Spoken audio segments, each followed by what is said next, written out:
Hello and welcome to the Oxford Maths Admissions Test for 2018. This is question 1, part G. The parabolas with equations y equals x squared plus c and y squared equals x touch, that is, meet tangentially, at a single point. It follows that c equals a, b, c, d or e.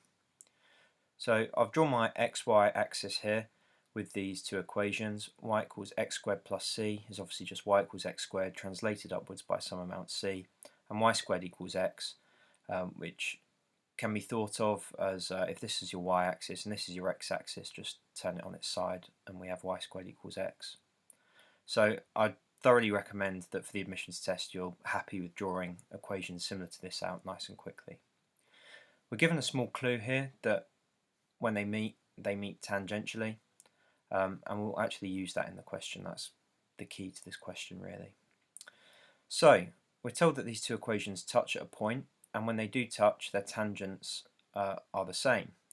So if we differentiate each of these equations, we'll have a tangent at any point along this equation and at any point along this equation, and at this point here the tangents will equal the same. So I'm just going to draw that tangent in on our diagram, and let's go ahead and do that now. So for this first equation, dy by dx equals 2x.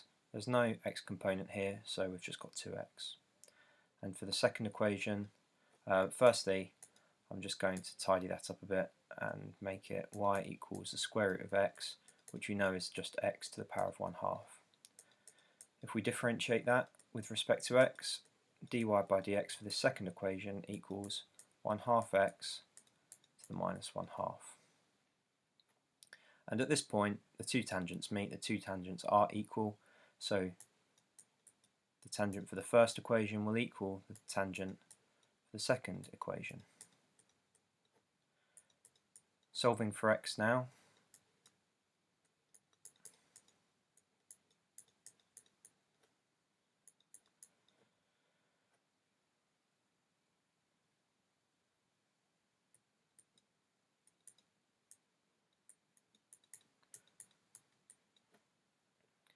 and these in index form looks like that, which with the rules of powers that we have, that's just x to the 3/2 equals 1/4 or 4 to the minus 1. Now if we raise both sides to the power of 2/3, we'll have x on this side, so x equals 4 to the minus 1 to the power of 2/3, which just equals 4 to the minus 2/3. So x equals 4 to the minus 2/3 at this point here. So we have an x coordinate for this point.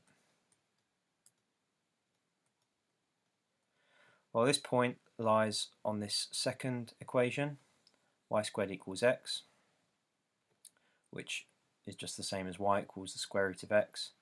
So for equation 2 here,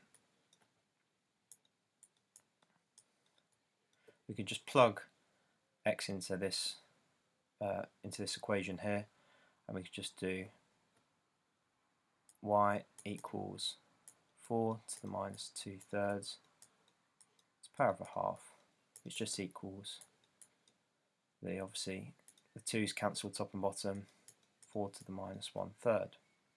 So that's our y value here, 4 to the minus 1/3. This y value, or this point, is obviously also a point on this first equation here. So we can solve this for c. So let's just rearrange this for c now by just moving x squared onto the other side. And we have both points here. So c equals 4 to the minus 1/3 minus x, which was 4 to the minus 2/3 squared, which equals 4 to the minus 1/3 minus 4 to the minus 4/3. We have a common term here, so we can take that outside of the brackets, giving us 1, and that would be 4 to the minus 1. Just coming down the line, running out of room here. So this is 4 to the minus 1/3 third, 1 minus 1/4. 1 minus 1/4 is obviously just 3/4, and 4 to the minus 1/3 is 1 over the third root of 4 times by 3/4 equals 3. 4 times by the third root of 4. So there's our answer. That's our value for C, which we were asked to find. And this corresponds to answer B. So I hope you followed along there. I hope that makes sense. If it does, please leave a like, comment and subscribe on the video. If it didn't, please again comment down below with what you didn't understand. I'll try and answer your question as best as I can in the comments. If that's not good enough, I'll try and remake another video and explain what I was thinking here. But I hope that's made sense. Thank you very much for watching, and keep up the hard work.